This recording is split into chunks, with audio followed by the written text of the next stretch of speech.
어느 날 아침 어지러운 꿈속을 헤매다 눈을 뜬 그레고르 잠자는 자신의 몸이 흉측한 해충으로 변해 있는 것을 발견했다.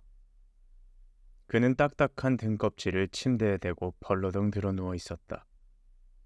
머리를 조금 쳐들자 활 모양으로 불룩하게 휘고 마디진 갈색 배가 보였다.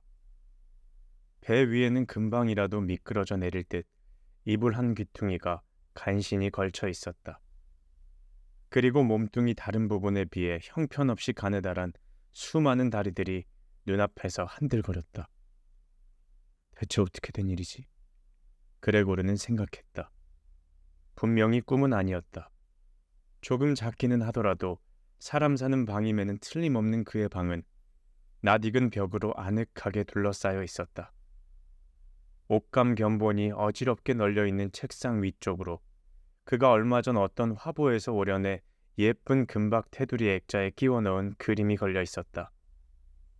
그림 속에는 털모자에 털목도리를 두른 부인이 꼿꼿이 앉아 팔꿈치까지 감싼 두툼한 털토시를 정면으로 쳐들고 있었다. 이어서 그레고르는 창문을 바라보았다. 창문에 댄 함석판에 빗줄기 떨어지는 소리가 들렸는데 음산한 날씨 때문에 그의 기분이 더욱 우울했다. 아, 한숨 더 자고 나면 이런 어처구니 없는 일들은 잊어버릴 수 있겠지. 라고 그레고르는 생각했다. 하지만 결코 그렇게 할 수 없었다. 왜냐하면 그는 언제나 오른쪽으로 돌아 누워 자는 버릇이 있었는데 지금 이 몸으로는 아무래도 그렇게 누울 수가 없었기 때문이다. 있는 힘을 다해서 오른쪽으로 몸을 돌려보았지만 번번이 벌러덩 자빠져 허둥거렸다. 그레고르는 이 짓을 100번도 더 했고 허우적거리는 다리를 보고 싶지 않아 눈을 질끔 감았다. 그는 여태까지 느껴보지 못한 가벼운 허리 통증을 느끼고는 그 일을 관뒀다. 그리고 그레고르는 생각했다. 제길, 나는 왜 하필 이렇게 힘든 직업을 골랐을까? 매일같이 출장을 다녀야 하다니 본점에서 일하는 것보다 스트레스가 훨씬 더 심한데다 여행을 하다 보면 이래저래 심신이 고달프지 않냐 이 말이야. 기차를 제대로 갈아타야 한다는 불안감, 불규칙적이고 형편없는 식사, 그리고 상대가 매번 바뀌는 통에 지속적으로 인간관계조차 맺을 수도 없고 쉽게 정이 들지도 않는다. 이런 것들을 죄다 잡아가는 귀신은 어디 없나? 배 위 어딘가가 조금 가려운 것을 느낀 그레고르는 머리를 좀 더 쳐들어 보려고 누운 채로 등을 천천히 밀고 침대 기둥으로 다가갔다. 가려운 곳을 보니 그 부위가 뭔지 모를 조그만 흰 점으로 뒤덮여 있었다. 그레고르는 다리 하나를 뻗어 그곳을 만져보려다 얼른 움츠리고 말았다. 닿자마자 온몸에 소름이 오싹 끼쳤던 것이다. 그레고르는 다시 원래 자리로 미끄러져 내려왔다. 그리고 생각했다. 아, 하여간 너무 일찍 일어나면 멍청해지는 법이라니까. 사람은 자고로 잠을 충분히 자야 돼. 다른 외판원들은 마치 하렘의 여인들처럼 생활하고 있잖아. 주문받은 것들을 장부에 정리하려고 오전 중에 여관으로 돌아가면 그들은 그제서야 아침을 먹고 있으니까 말이야. 우리 사장님이 보는 데서 내가 그렇게 한번 했다고 생각해봐. 그럼 아마 대번에 잘리고 말걸. 차라리 쫓겨나는 게 더 나을지 누가 알겠어. 부모님 때문에 간신히 꾹꾹 눌러 참고 있는데 그것만 아니었으면 벌써 일찌감치 그만두고 사장 앞에 가서 내 속마음을 거리낌 없이 털어놓았을 거야. 그러면 사장은 영락없이 책상에서 굴러떨어졌겠지? 책상에 걸터 앉아 직원들을 위에서 내려다보며 말하는 별난 버릇이 있잖아. 거기다가 귀까지 먹어서 직원들은 그런 사장한테 바싹 다가서서 말해야 한다니까. 그러나 아직 희망이 전혀 없는 건 아니지. 우리 부모님께서도 언젠가 그에게 진 빚을 다 갚고 나면 꼭 그렇게 하고 말 테니까. 앞으로 아마 5에서 6년쯤 더 걸리겠지만 그렇게 되면 내 인생에 커다란 정기가 마련될 거야. 그건 그렇고 우선 지금은 일어나야만 해. 5시 기차를 타야 되니까. 그레고르는 서랍장 위에서 째깍거리는 탁상 시계를 바라보았다. 오 맙소사. 그는 마음속으로 외쳤다. 벌써 6시 30분이었다. 그러고도 조용히 돌아가는 시계바늘은 30분을 지나 이미 45분으로 치닫고 있었다. 자명종이 울리지 않았단 말인가. 침대에서 보니 잠영종 시계바늘이 4시에 맞춰져 있었다. 틀림없이 소리가 울렸을 것이다. 그렇다면 가구를 온통 뒤흔들 정도로 요란한 그 소리에도 그렇게나 정신없이 잠에 들었단 말인가. 사실 그레고르는 편하게 잠들지도 못했었는데 어쩌면 시계가 울리고 나서 더욱더 깊이 잠들었는지도 모른다. 그나저나 이제 무엇을 어떻게 해야 한단 말인가.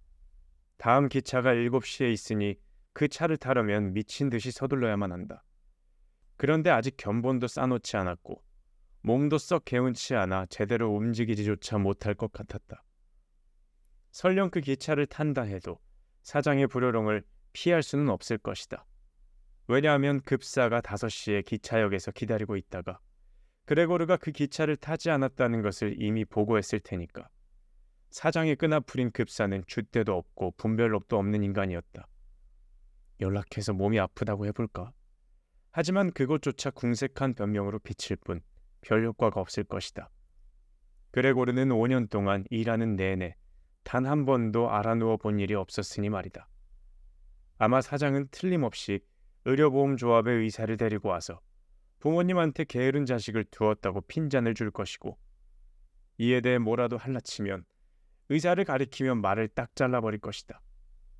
어떤 말로도 조합의 의사한테는 통하지 않는 것이 그의 눈에는 세상 모든 사람들이 건강한데도 일하기 싫어서 꾀병을 부리는 것으로밖에 보이지 않기 때문이었다.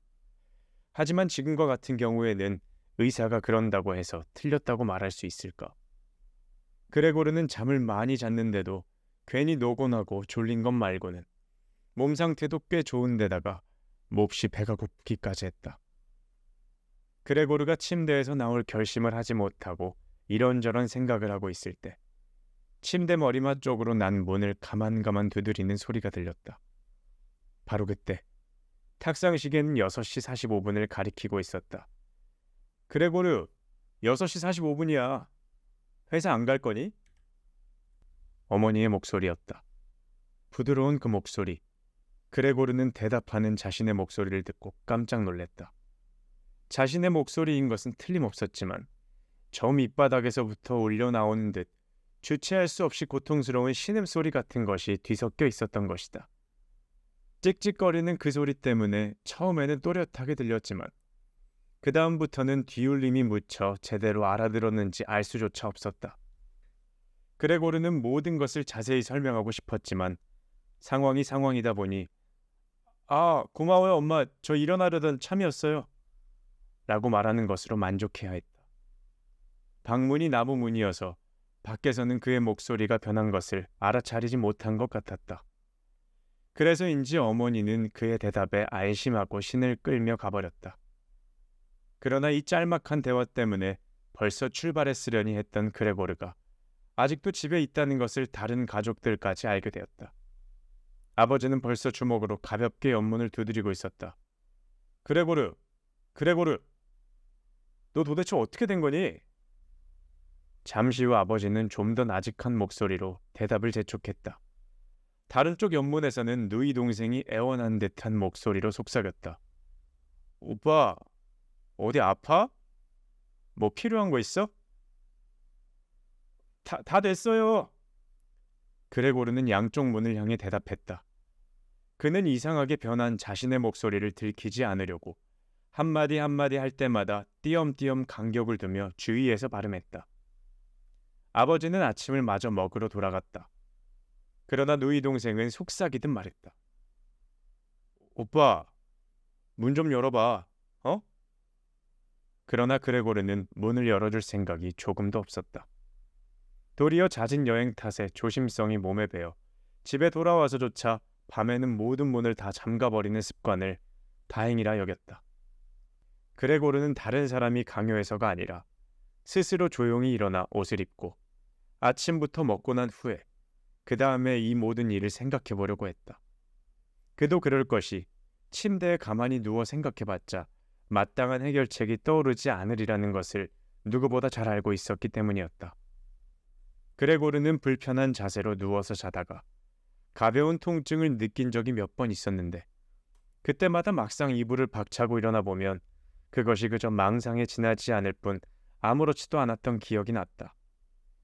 그래서 그는 오늘의 이 망상도 어떤 모습으로 어떻게 사라질지 몹시도 궁금했다.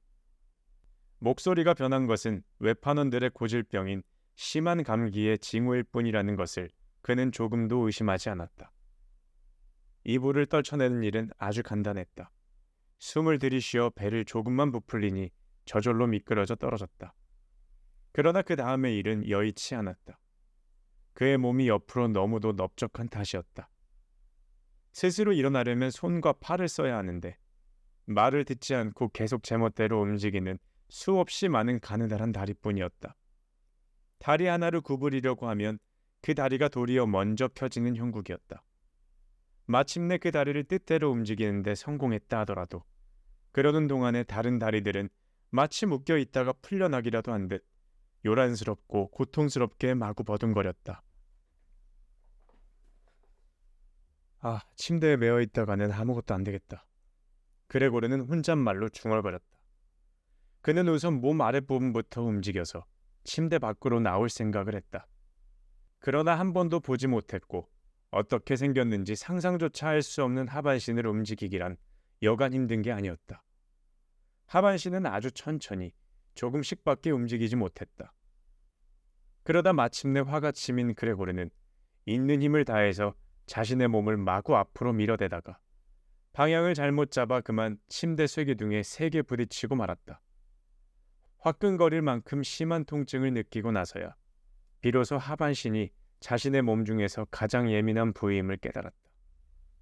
그래서 이번에는 상반신부터 침대에서 빠져나올 생각으로 머리를 침대 가장자리로 조심조심 돌렸다.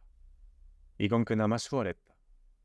몸뚱이가 널쩍하고 무겁기는 했지만 머리가 돌아가는 방향으로 몸뚱이도 따라 움직였다. 그러나 머리가 마침내 침대 밖으로 나와 허공에 뜨자 그레고르는 덜컥 겁이 났다.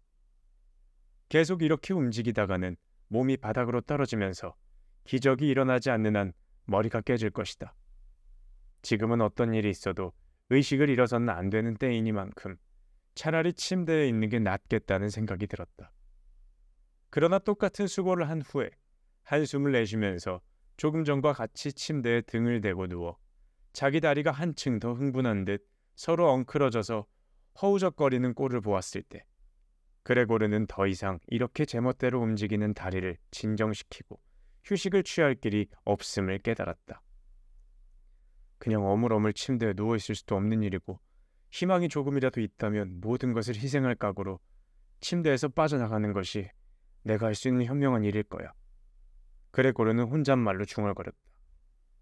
그와 동시에 자포자기하기보다는 침착하게 깊이 생각해보는 것이 훨씬 낫다는 사실을 계속 잊지 않고 되새겼다. 그럴 때마다 한껏 날카로운 시선으로 창밖을 바라보았지만 유감스럽게도 좁다란 거리 건너편조차 보이지 않을 만큼 자욱한 안개뿐. 아무리 창밖을 응시한들 어떤 자신감도 생기지 않았고 상쾌한 기분이 드는 것도 아니었다. 벌써 7시인데 그런데도 안개가 저렇게나 짙게 깔려있다니 참. 그레고르는 시계종이 다시 울리자 중얼거렸다. 그는 정적이 흐른 뒤에는 원래의 현실로 되돌아갈 것이라고 기대하는 듯 한동안 낮게 숨을 쉬며 가만히 누워 있었다. 그러다 다음 순간 그는 다시 중얼거렸다. 7시 15분이 되기 전까지는 어떤 일이 있어도 이 침대에서 빠져나가야 돼. 그렇지 않으면 내가 어떻게 됐는지 알아보려고 상점에서 누군가 집으로 찾아올 거야. 상점 문을 7시 전에 여니까 이제 그는 머리부터 발끝까지 온몸을 골고루 흔들어서 침대에서 몸통을 떨어뜨릴 작정이었다. 떨어질 때 머리는 번쩍 위로 치켜들기만 하면 다치지 않을 것이다. 등은 딱딱한 것 같으니 카페 뒤에 떨어지면 아무 일도 없을 것이다. 뭐니 해도 걱정스러운 것은 떨어질 때 틀림없이 쿵 하고 요란한 소리가 날 것이라는 점이었다. 온 집안 식구들이 그 소리를 듣고 크게 놀라지는 않더라도 무슨 일인가 하고 걱정할 것이다. 그러나 이 일은 반드시 감행해야만 했다. 몸통의 절반이 벌써 침대 밖으로 빠져나갔을 때 그레고르는 누군가 자신을 도와준다면 이 모든 일을 간단히 해치울 수 있다는 생각이 들었다. 힘센 사람 둘만 있으면 될 것이다. 그 순간 그레고르의 머릿속에 아버지와 하녀가 떠올랐다. 그들은 몸을 굽혀 팔을 그의 둥근 등 밑에 집어넣고 들어올려 바닥에 내려놓은 다음 그가 스스로 몸통을 뒤집을 때까지 가만히 지켜보기만 하면 된다. 그러면 이 조그마한 다리들이 감각을 되찾아 재구실을 할 것이다. 방문이 잠겨 있는 것은 차치하고서라도 무작정 도와달라고 소리쳐야 할까? 이런 엄청난 공경에 처해 있으면서도 이런 생각이 들자 그레고르는 빙그레 미소를 지었다. 이제 그는 조금만 더 세게 흔들면 균형을 잡기 힘들 만큼 침대 밖으로 나와 있었기 때문에 마지막 결단을 내려야만 했다. 5분만 더 있으면 7시 15분이다. 그때 현관 초인종이 울렸다. 상점에서 누가 온 모양이군. 그레고르는 중얼거렸다. 그의 온 몸은 굳어버렸고 그의 다리들은 더욱 요란스럽게 버둥거렸다. 잠시 집안에 정적이 흘렀다. 아무도 문을 안 열어주는구나. 그레고르는 부질없는 희망에 사로잡혀서 다시금 중얼거렸다. 그러나 곧 여느 때처럼 하녀가 힘차게 걸어가더니 현관문 여는 소리가 들렸다. 그레고르는 방문객의 첫 마디 인사말만 듣고도 그가 곧 누구인지 알 수 있었다. 다름 아닌 지배인이었다. 어찌하여 그레고르는 조금만 태만하더라도 당장의 의심을 사는 그런 회사에 근무하는 신세가 되고 말았을까? 도대체 직원들은 모조리 빈둥빈둥 놀기만 하는 게으름뱅이들 뿐이란 말인가? 아침 한두 시간을 회사 일에 전념하지 못했다는 이유로 양심의 가책을 느낀 나머지 하루 종일 멍하니 침대에 누워 몸을 일으키지도 못하는 그런 충직하고 헌신적인 직원은 단 한 명도 없단 말인가? 굳이 물어봐야겠다면 사환을 보내면 되지 않는가? 꼭 이렇게 지배인이 직접 찾아와서 이 수상쩍은 사건의 진상을 일부러 캐야만 하는 일이 오로지 그의 판단에 달렸다는 사실을 아무 죄 없는 가족들까지 알아야만 한단 말인가? 이런 생각에 이르자 그레고르는 어떤 판단을 내렸다기보다는 흥분한 나머지 있는 힘껏 침대에서 펄쩍 뛰어내렸다. 뭔가에 부딪히는 소리가 꽤 크게 나기는 했지만 요란한 정도는 아니었다.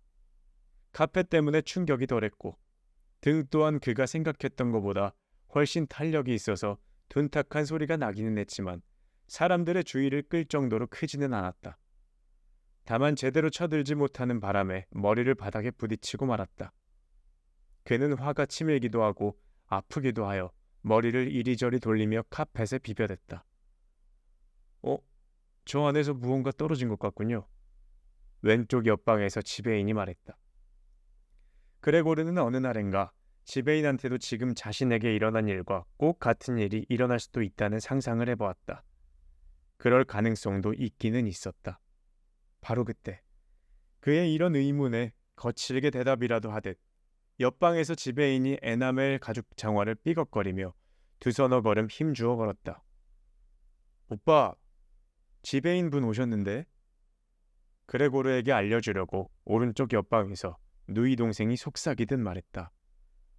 알아. 그레고르는 혼자 중얼거렸다. 그러나 누이 동생한테 들릴 만큼 큰 소리로 말하지는 못했다. 그레고르, 지배인님께서 오셔서 왜 새벽 기차로 출발하지 않았느냐고 물어보시는구나. 뭐라고 답을 좀 드려야 될 것 같은데. 그리고 너한테 직접 이야기도 하고 싶다고 말씀하시는데 문 좀 열어봐. 방이 좀 지저분한 건 너그럽게 이해해 주실 거야. 아버지가 왼쪽 옆방에서 말했다. 밤새 안녕하신가 잠자군. 지배인이 다정하게 불렀다. 그리고 아버지가 문에다 대고 계속 얘기하는 동안 어머니가 지배인에게 말했다. 우리 그레고르가 몸이 편하지 않아서 그래요. 제 말을 좀 들어주세요.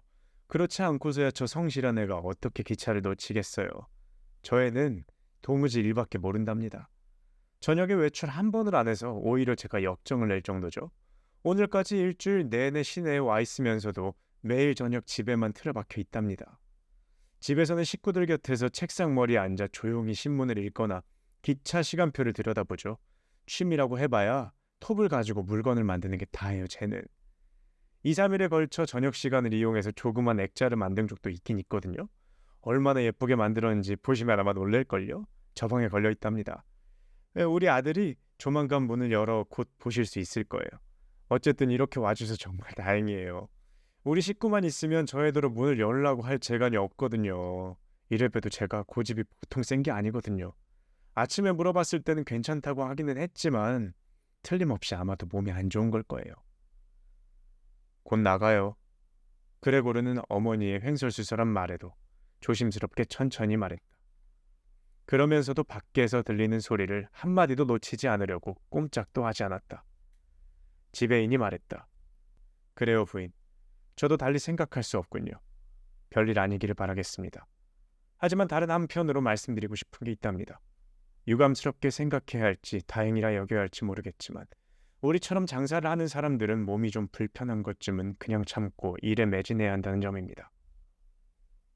그레고르, 그럼 이제 지배인님이 네 방에 들어가도 되겠니?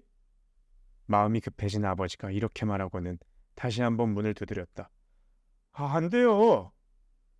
그레고르의 대답에 왼쪽 옆방에서는 숨막힐 듯한 정적이 감돌았고 오른쪽 옆방에서는 누이 동생이 흐느껴 울기 시작했다. 도대체 누이 동생은 왜 다른 사람들이 있는 곳으로 가지 않을까? 이제야 겨우 일어나 아직 옷을 입지 않은 모양이었다. 그런데 울긴 또 왜 우는 걸까? 그가 일어나지도 않은 데다 지배인을 들어오지도 못하게 해서 그런 것일까? 아니면 혹여 그가 일자리를 잃어버리기라도 할까봐. 그렇게 되면 사장이 옛날에 진 빚을 독촉하고 부모님을 다시 괴롭힐까봐 그런 걸까? 하지만 그런 걱정은 아직 할 필요가 없었다. 그레고르는 여기 있고 가족을 저버릴 생각은 추호도 없었으니까. 지금은 카펫에 누워있는 신세이지만 그의 상태를 아는 사람이라면 어느 누구도 지배인을 방에 들이라고 요구하지 못할 것이다. 나중에 충분히 변명할 수 있는 사소한 결례를 저질렀다고 해서 그레고르를 당장 해고할 수는 없는 일이었다. 지금은 울고 불고 그를 귀찮게 하느니 차라리 그냥 내버려두는 것이 더 현명한 일일 듯 싶었다. 그러나 그들이 어찌할 줄 모르고 그렇게 행동할 수밖에 없는 이유는 그의 태도가 불분명하기 때문이었다. 지배인이 목소리를 높여 말했다. 그레고리군, 도대체 어떻게 된 일이죠? 방에 틀어박혀 담을 쌓고 네, 아니요만 연발하면서 괜한 걱정으로 자네 부모님을 괴롭히다니 말이야. 말이 나왔으니 말이지만 자네의 이런 직무태만은 지금까지 듣도 보도 못한 일이군. 내 여기서 자네 부모님과 사장님의 이름으로 말하네만 지금 당장 알아듣게 해명해주게나. 진심으로 부탁하네. 난 정말이지 놀랐다네. 지금까지 자네를 침착하고 분별 있는 사람이라고 생각했는데 이제 보니 쓸데없이 고집을 부리는 사람인 것 같군. 사실은 오늘 아침 일찍 사장님께서 자네가 출근하지 않은 이유를 생각해 보시고는 나한테 넌지시 말씀하셨네. 얼마 전 자네한테 미수금을 맡겼는데 그 때문인 듯하다고 말이야. 물론 나는 내 명예를 걸고 그럴 리 없다고 말씀드렸네. 그러나 지금 자네가 말도 안 되는 고집을 부리고 있는 것을 보니 자네를 두둔하고 싶은 생각이 싹 달아나는군. 그리고 말해둘 것은 이러다가는 일자리를 잃을 수도 있다는 점이야. 사실 이런 이야기는 단둘이 할 생각이었는데 자네 때문에 공연히 시간을 허비하는 바람에 자네 부모님들도 들을 수밖에 없게 됐네. 요즘 자네 판매 실적도 썩 만족스럽지 않다네. 물론 장사가 잘 안 되는 철이라는 점은 우리도 인지하고 있네. 하지만 사실 장사가 안 되는 철이라는 건 없는 법이라네. 있어서도 안 되고. 알겠나? 하지만 지배인님. 그레고르는 흥분한 나머지 다른 것은 다 잊고 저도 모르게 소리쳤다.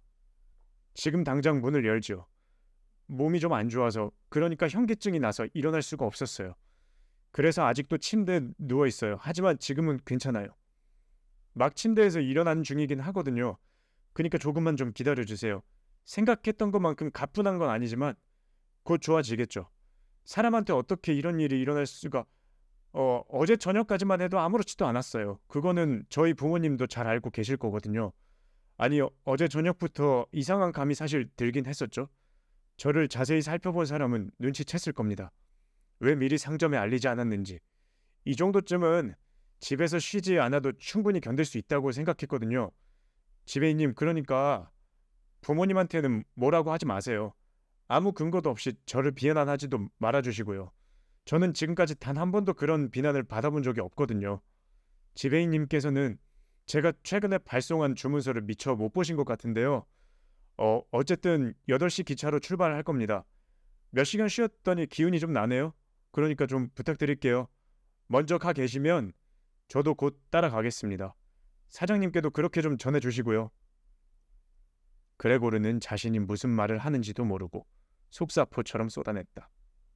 그러는 동안 침대에서 연습한 경험을 살려 쉽게 옷장으로 다가가 거기에 기대 몸을 일으켜보려고 했다.